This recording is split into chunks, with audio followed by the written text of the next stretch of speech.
রথযাত্রা উপলক্ষে বানিয়েছিলাম এই জিভে গজা। অতি সহজে ৩-৪টে উপকরণ দিয়ে অনেক তাড়াতাড়ি বানানো যায় বাড়িতেই। তো নিয়েছিলাম ২৫০ ময়দা, ওতে একটু সন্দক লবণ আর অনেকটা তেল দিয়ে ময়াম দিয়েছিলাম। জল দিয়ে মেখে এটা ২০-৩০ মিনিটের জন্য রেখে দেবো।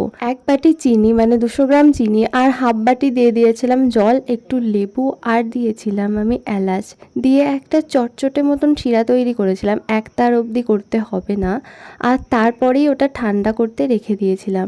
এখানে অনেক পাতলা করে ৫টা রুটি বেলে নিয়েছিলাম আর ওপর দিয়ে ছড়িয়েছিলাম তেল আর অ্যারারুট। আপনারা চাইলে কর্নফ্লাওয়ারও দিতে পারেন। এই প্রসেসটা একটু আস্তে আস্তে ভালো করে দেখলেই ভালো মতন বুঝতে পারবেন, ১ মিনিটে এত বলা সম্ভব না। তারপরে এটাকে তেল গরম করে একদম লো টেম্পারেচারে ভালো করে ফ্রাই করে নিতে হবে গোল্ডেন হওয়া অবধি। তারপর একটু ঠান্ডা করে শিরার মধ্যে দিয়ে দেবো ১ থেকে ১.৫ মিনিটের জন্য। আর দেখুন আমাদের জিভে গজা একেবারে তৈরি।